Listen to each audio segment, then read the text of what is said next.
What if I told you that the most expensive, most sought after, and most recommended addition to your winter ground bait is the very reason you're not catching fish? Sounds crazy, right? We've all been there, standing in the tackle shop, buying that precious portion of live bloodworms, thinking this is the magic bullet. But today, we're going to challenge that idea. We're going to expose the great bloodworm lie. I promise you, by the end of this video, you will look at that little red wiggler in a completely different way.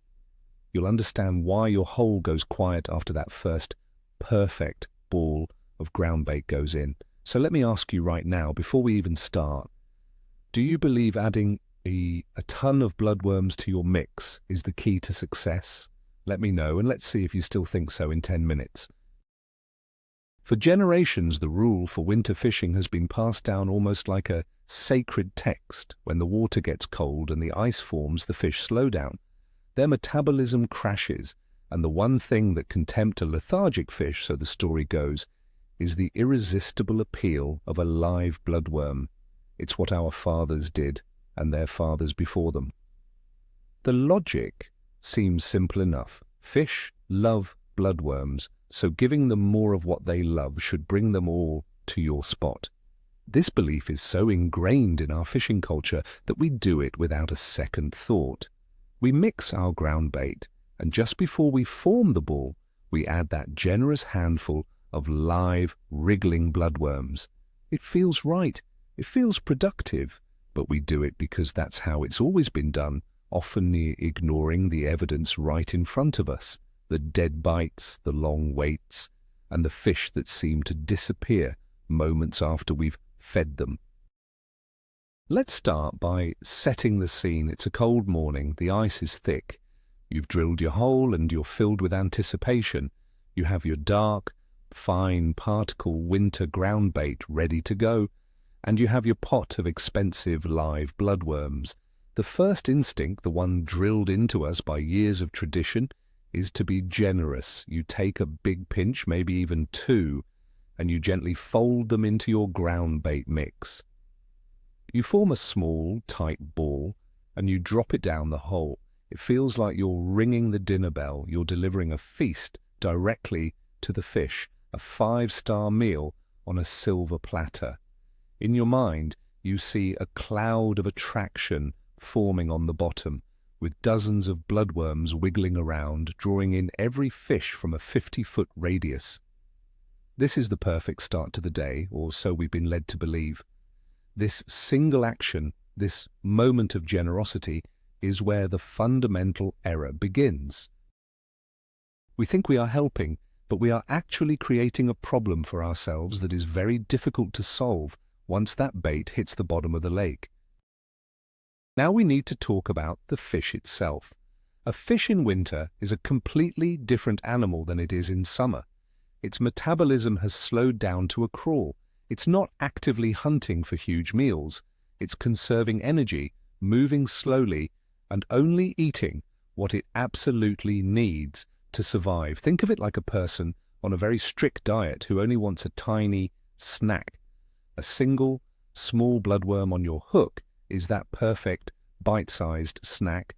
It's easy to eat, it doesn't require much energy to consume, and it provides a quick bit of protein. But when you drop a ball of ground bait packed with 200 live bloodworms, you are not offering a snack.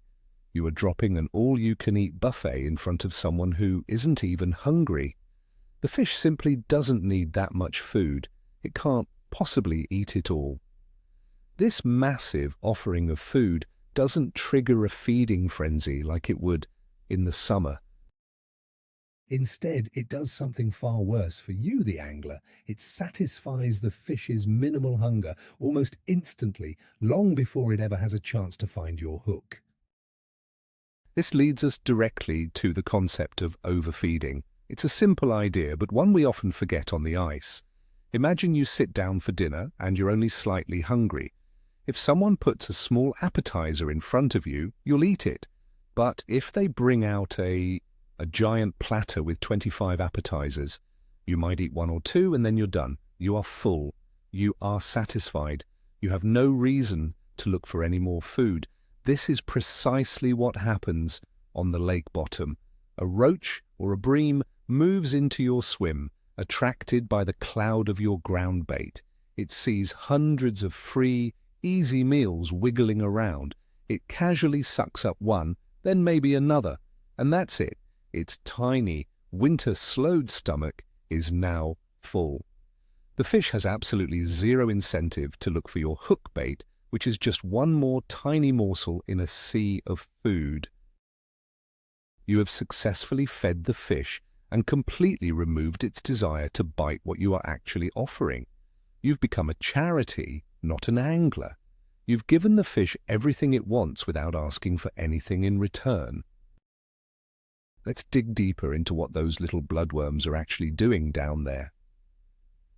This is a crucial detail that most anglers overlook. When your ground bait ball breaks apart on the bottom, those live bloodworms don't just lie still, waiting to be eaten. They are living creatures, and their primary instinct is survival. As soon as they are free, they start to squirm and wiggle. And what is their natural behavior? They burrow. They immediately start digging their way into the silt, the mud, or the fine sand on the bottom. Within minutes, that expensive handful of bloodworms you just paid for has completely vanished from sight. They are now hidden an inch or two beneath the surface of the lake bed. They are still alive and they are still giving off scent, but they are no longer an easy meal. Instead of a pile of food, you've now created a minefield of scent. The fish knows food is there, but it's not readily available. And this changes the entire dynamic of your fishing spot in a very negative way. So what happens when a fish swims into an area where hundreds of bloodworms have just burrowed into the bottom? The fish's behavior changes completely. It's no longer looking for a single, easy-to-find bait like you're offering on the hook.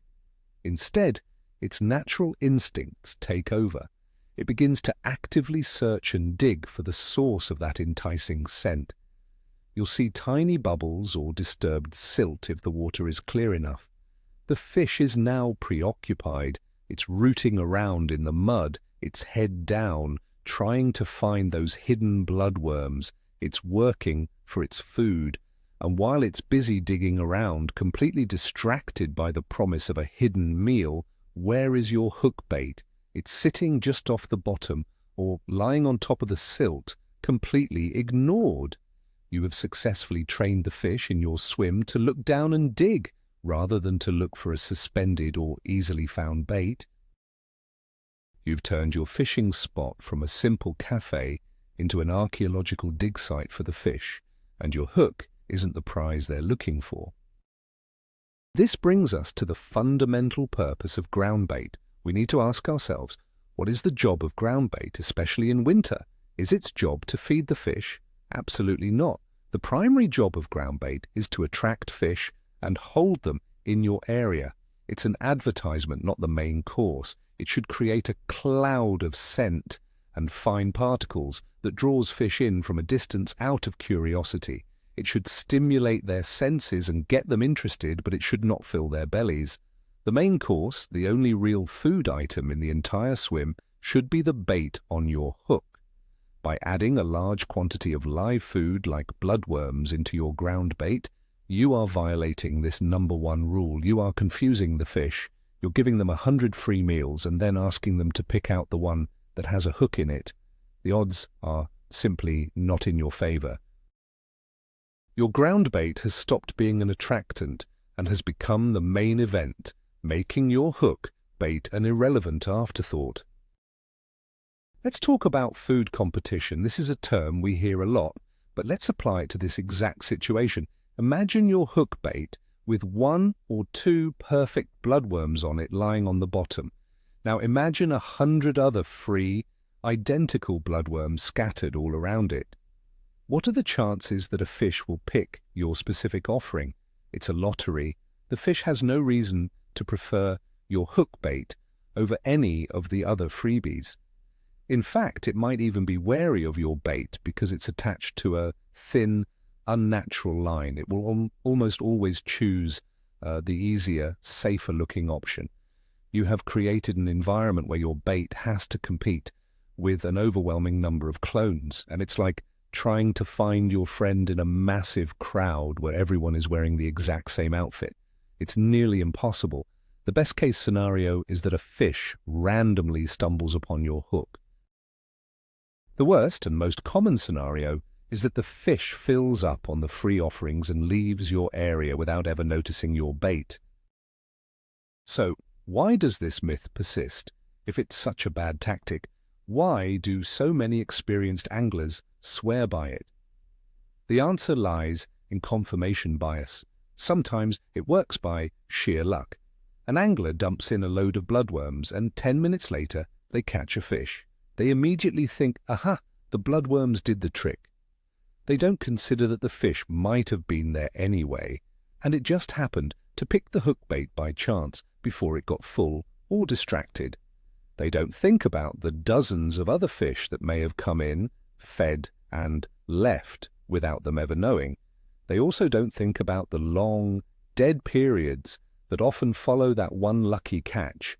Because they got one positive result, they attribute it to their method, and the myth is reinforced in their mind. They tell their friends, who then tell their friends, and the cycle continues. It's a classic case of confusing correlation with causation. Just because you caught a fish after doing something doesn't mean you caught it because you did that thing. Let me paint a picture of a simple experiment you can try yourself. Next time you're out on the ice, drill 2 holes about 15 feet apart. In the first hole, use your standard approach. Mix up your ground bait and add that generous handful of live bloodworms. Drop it in and start fishing. In the second hole, do something different. Use the exact same ground bait mix, but do not add any live bloodworms. Instead, take about 10 to 15 bloodworms, put them in a small container, and crush them into a liquid. Add this bloodworm juice to your ground bait. This will give you all the scent and attraction without providing any actual food items. Fish both holes for a couple of hours and compare the results. I am willing to bet a lot of money that the juice hole will outperform the live bait hole by a significant margin. You will likely get more consistent bites over a longer period because you are attracting the fish without feeding them. They will be actively looking for the source of the scent, and the only solid food item they will find is the one on your hook. This idea of using bloodworm juice is not just a theory. It's a proven tactic used by top-match anglers, but it hasn't really trickled down to the everyday fisherman. Why does it work so well? Because you are separating the attractant from the food source. The liquid essence of the bloodworms creates a potent scent trail in the water. It leaches out of your ground bait, creating a cloud of attraction that says food is here. This is what pulls the fish into your swim. However, when the fish arrive, they find no substantial meal to eat. They find only the source of the smell and your perfectly presented hook bait. They are primed to eat. They are searching for the meal they were promised by the scent, and your offering is the only logical target. You are using the bloodworm's greatest asset, its powerful scent, while completely eliminating its greatest liability, which is its ability to act as a competing food source. It's a subtle change in approach, but the difference in results can be absolutely massive. Now, some of you might be thinking, I don't want to crush them, I still want some food value in there. There is a middle ground, a compromise that is still far better than using whole, live bloodworms. This is the chopped bloodworm method. Instead of adding them whole, take a small number of bloodworms, maybe 20 or 30, and chop them up into tiny pieces with a pair of scissors. When you add this to your ground bait, you accomplish 2 things. First, you release a huge amount of that attractive scent, just like with the juice. Second, you are adding food particles, but they are so small that a fish cannot get full from them. A fish might suck in a few tiny pieces, which will whet its appetite and get it in a competitive mood, but it will not be satisfied. This tiny taste will make it search more aggressively for a bigger, more substantial meal, which once again is the bait on your hook. The key here is moderation. You are providing a taster menu, not a main course. Let's address the psychological trap that so many of us fall into. Bloodworms are not cheap. You go to the tackle shop, you spend your hard-earned money on a small portion of them, and you feel a psychological pressure to use them. It feels wasteful to just crush them or to only use a tiny amount. You think to yourself, I paid for these, I'm going to put them all in there to get my money's worth. This is a dangerous mindset in fishing. You are making decisions based on the cost of your bait rather than on what is most effective for catching fish. You need to reframe your thinking. The purpose of that bloodworm is not to be a food item in your ground bait. Its purpose is to be an attractant. Its value is in its scent. By using it more sparingly and more intelligently as a juice or chopped, you are actually getting more value for your money because you are turning that expensive ingredient into a tool that helps you catch more fish, rather than one that just feeds them and leaves you with an empty hook. It's also important to consider how different species react to this situation. A big, hungry perch might be aggressive enough to come in and snatch your hook bait quickly before it gets distracted. But what about more cautious fish like roach or bream, especially the bigger, smarter ones? These fish are often much more methodical. They will sit back and assess the situation. When they see a huge bed of free food, they are more likely to graze cautiously on the easy offerings rather than rushing in. They might spend a long time picking off the free bloodworms one by one. You've created a safe, calm feeding zone for them that has nothing to do with your hook. For these species, the mistake of overfeeding with live bloodworms is even more catastrophic. You might attract them to your swim, but you will never get them to bite. You'll just be watching a motionless float while a school of big bream is having a picnic right underneath you, completely ignoring your generous contribution to their meal. The temperature of the water plays a massive role in all of this. The colder the water, the more pronounced this negative effect becomes. In early winter, when the water is still relatively warm, a fish's metabolism might be high enough to handle a slightly larger amount of food. But in the depths of winter, say in January or February, when the water temperature is just above freezing, a fish's metabolism is at its absolute lowest. This is when they are eating the least. Dropping a large food offering into the water at this time is the equivalent of trying to force feed a hibernating bear. It's just not going to work. The fish's system simply cannot process that much food. In these coldest conditions, your approach needs to be as subtle as possible. We're talking about pure attraction with almost zero food content. This is where a ground bait made with just bloodworm juice and no solid food at all can be the most devastatingly effective tactic you could possibly use. Let's not forget the ground bait mix itself. In winter, the best ground bait is typically dark in color to blend in with the bottom and very fine in particle size to create a lingering cloud without offering much for the fish to eat. It should be inert, meaning it doesn't have a huge amount of food value on its own.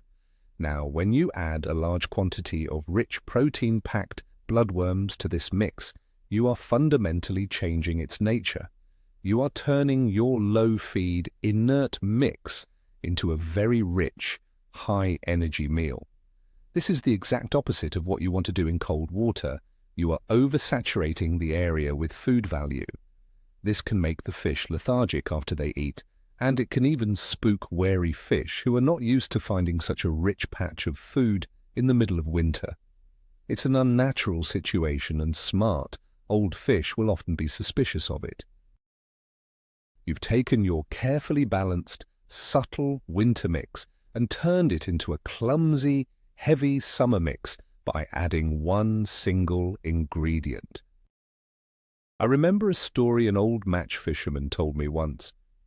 He was fishing a tough winter competition on a canal. Everyone around him was doing the same thing, bawling in groundbait packed with bloodworms and jokers. They would get a few quick bites and then nothing for hours. This old guy, however, was doing something different. He was using a mix of plain dark soil taken from a molehill, and the only additive he used was the water from his defrosted joker bloodworms. That's it. Soil and scented water, no food content whatsoever, and he was catching fish consistently all day long, one after another. He was pulling fish into his swim with the scent, but the only thing for them to eat was his hook bait. He understood the principle of attracting, not feeding. While everyone else was feeding the fish and wondering why they stopped biting, he was presenting the only meal in town and reaping the rewards. That story has always stuck with me as the perfect illustration of this principle. Think about the timeline of your typical fishing session. How often has this happened to you? You get to your spot, you drop in that first rich ball of ground bait, and within 5 minutes you get a bite, maybe 2. You're excited, you think, they're here, it's going to be a great day. But then for the next 2 hours, you get nothing. Not a single touch. The swim is dead. What has happened? It's simple. A small group of active fish moved in on the initial drop. They quickly ate the free bloodworms you provided. Maybe one of them was unlucky enough to find your hook. But after that initial snack, they were full and satisfied. Any other fish that came in later found the same situation. They grazed on the remaining freebies and then moved on. Your initial success was actually a false positive. It wasn't the start of a great session, it was the start of a long, frustrating wait caused by your own generosity. The fish came, they ate, and they left, and you were left wondering where they all went. So what if you're targeting a fish that is more of a predator, like a perch? Does the same rule apply? To a large extent, yes. While a perch might be more aggressive, it is still a fish with a slowed winter metabolism. If you create a big patch of wiggling bloodworms on the bottom, a perch will absolutely come in and feed on them, but it will still get full. And a perch that has just eaten 10 free bloodworms is far less likely to chase after your bait. Furthermore, you are still creating that same problem of distraction. The perch is focused on the bottom, rooting around for the burrowing worms, not looking at your lure or your bait that is presented just off the bottom. You might be better off using a single bloodworm on a drop shot rig, or a lure that imitates one, rather than trying to draw them in with a pile of food that competes directly with your hook. For every species, the core principle remains the same. Use scent to attract them, but use your hook bait to feed them. Another side effect of this method is what it does to the smaller fish. When you put in a large amount of food, you will inevitably attract all the small nuisance fish in the area. Tiny roach and perch will swarm the area, pecking at the ground bait and eating the bloodworms. This can create a lot of false indications on your float or tip, making you think you are getting bites when you are not. It also means that by the time a bigger, more desirable fish arrives, much of the food may already be gone, eaten by the little guys. The big fish might find nothing but a cloud of frantic small fish and decide to move on to a quieter area. By using a juice or chopped mix, you are less likely to whip the tiny fish into a frenzy. The scent will attract all fish, but the lack of a solid food source will often mean the smaller fish don't stick around as long, leaving the swim clear for the bigger target fish you are actually trying to catch. So, let's bring this all together. The central critical mistake is confusing attraction with feeding. Live bloodworms are an incredible attractant, but they are also a highly effective food source. By adding them whole and alive to your ground bait, you are creating a buffet on the lake bottom. This does a few very bad things. One, it fills up the fish quickly, destroying their desire to feed any further. 2. It causes the bloodworms to burrow, which distracts the fish and teaches them to dig in the mud instead of looking for your hook bait. 3. It creates massive food competition, turning your hook bait into one tiny option among hundreds. And 4. It can change the nature of your ground bait mix from a subtle attractant into a rich, heavy meal that is inappropriate for cold water conditions. You are essentially spending extra money to actively reduce your chances of catching fish. It's a classic case where less is truly more. The solution is simple. Use the bloodworm for its scent, not for its body. So, there you have it. The big plot twist isn't that bloodworms are bad for winter fishing. They are fantastic. The twist is that the traditional way we've been told to use them, dumping handfuls of live ones into our ground bait, is fundamentally flawed.